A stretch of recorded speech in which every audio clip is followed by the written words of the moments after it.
Hello viewers, આપ સૌને મારા જય શ્રી કૃષ્ણ. અધિક માસની કથાની સત્સંગ યાત્રાનો આજે 17મો દિવસ. આજે આપણે 17મો અધ્યાય લઈશું. 17મા અધ્યાયનું નામ છે સુદેવનો વિલાપ.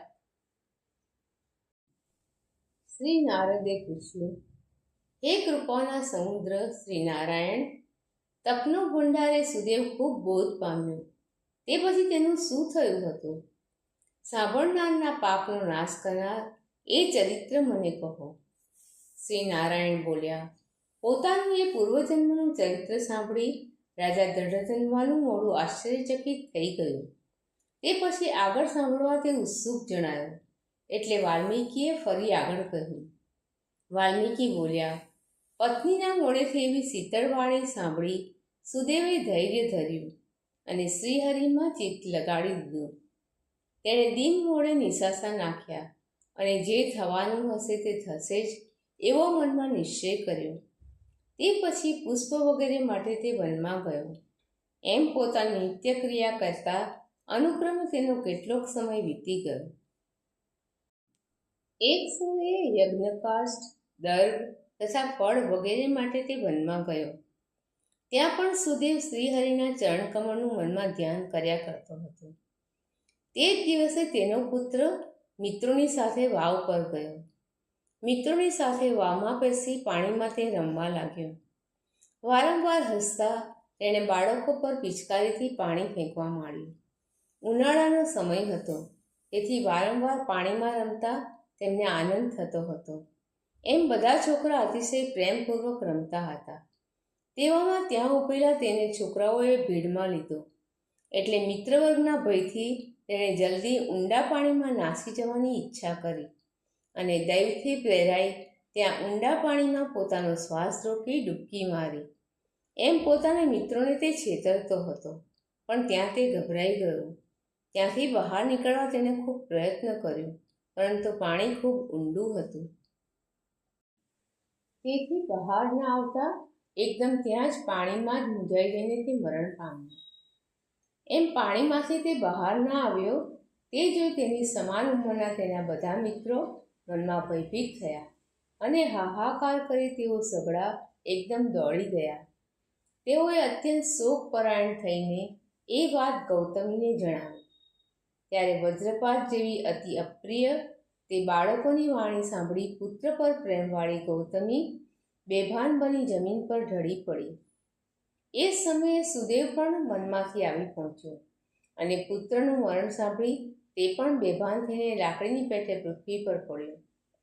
તે પછી થોડી વારે ભાનમાં આવી તેઓ બંને બ્રાહ્મણ સ્ત્રી પુરુષ પેલી વાવ પર ગયા.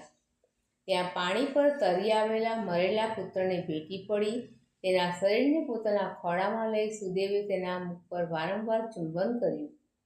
પછી પોતાના ખોળામાં મરેલા પુત્રને તે વારંવાર તપાસવા લાગ્યો અને વિલાપ કરી રડતો રડતો ગળગળા સ્વરે આમ કહેવા લાગ્યો. સુદેવ બોલ્યો, ઓ પુત્ર, મારા શોકને નાશ કરનારી સુંદર વાણી તું બોલ. ઓ વત્સ, તારી એ વાણી શીતળ તથા મનોહર છે. તે બોલીને તું મારા મનને હર્ષ ઉપજાવ. હે પુત્ર, ગરડા માતા પિતાને અહીં છોડી દઈ તારે જતા રહેવું યોગ્ય નથી. તારા મિત્રો તને વેદાધ્યયન કરવા બોલાવે છે. ઉપાધ્યાય તને હર્ષથી ભણાવવા માટે બોલાવે છે. માટે જલ્દી ઉઠ.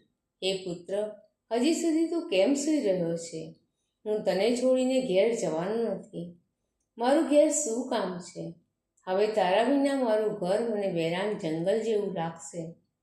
ફળ અને મૂળ જેને પ્રિય હતા એવો તું મારી આગળ જો ઉઠીશ નહીં તો હવે હું ફળ મૂળ લેવા વનમાં પણ જવાનો નથી, કારણ કે હવે મારે વનમાં જવાનું શું પ્રયોજન છે? અરે રે, મારા કયા કર્મના પરિણામથી મારો પુત્ર અકાળે મરણ પામ્યો છે? મેં એવું નિંદ્ય કર્મ કર્યું નથી. અરે, બ્રહ્મ હત્યા પણ કરી નથી. ઓ નિર્દય વિધાતા, હું ગરીબ છું, ગરડો થઈ ગયો છું. મારો આ છોકરો મારી આંખ જેવો હતો, તેની ખેંચી લઈ ત્યાં એવડું મોટું કયું ફળ મેળવ્યું છે? હું નિર્ધન છું. આ બાળક જ મારું ધન છે. આજે અમારો દંપતીનો આ એક જ આધાર છે. તેને ખૂંચવી લેતા તને કંઈ શરમ નથી આવતી? તું બધા પર દયાળુ ગણાય છે, છતાં કેવળ મારા પર તું નિર્દય કેમ થાય છે? અહો, આશ્ચર્ય છે કે તારી આવી અવળચંડાઈ કેમ થઈ છે, અથવા મારા ભાગ્યને લીધે જ આમ બન્યું છે. સ્વભાવથી સુંદર મારા પુત્રને હવે હું ક્યાં શોધું? ઓ પુત્ર, અતિશય સુંદર નેત્રવાળું તારું મોઢું હું ક્યાં જોઈશ? મેઘ જળ વરસાવશે, પૃથ્વી ધાન્ય ઉત્પન્ન કરશે, પર્વતો અનેક જાતના રત્નો ઉપજાવશે અને સમુદ્ર મોતીઓ પેદા કરશે. એ બધું હું જોઈશ, પણ એવો કોઈ પ્રદેશ મને દેખાતો નથી કે જ્યાં મારો મરેલો પુત્ર ફરી જીવતો થઈ મને મળી આવે અને તેના શરીરને ભેટી મારા હૃદયનો તાપ હું છોડું. ઓ પુત્ર, એકવાર તો તારી વાણી સંભળાવ અને જલ્દી દયા કર. આ તારી માતા નિર્લજ થઈ ટીટોળીની પેઠે ઘણો વિલાપ કરે છે.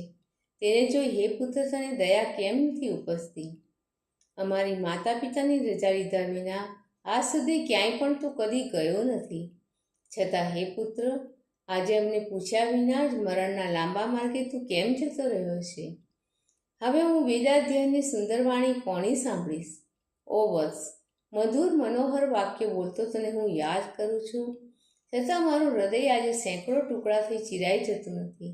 તેથી તે ખરેખર લોખંડનું જ બનેલું છે. ખરેખર રાજા દશરથને અતિ ધન્યવાદ છે, જેમણે શ્રી રામચંદ્ર વનમાં પધાર્યા ત્યારે પુત્ર વિયોગના તાપથી બળી જઈ પ્રાણ ધારણ ન કર્યા. પણ મારો તો પુત્ર મરી ગયો છે, છતાં હું જીવી રહ્યો છું. મને ધિક્કાર છે, મને ધિક્કાર છે.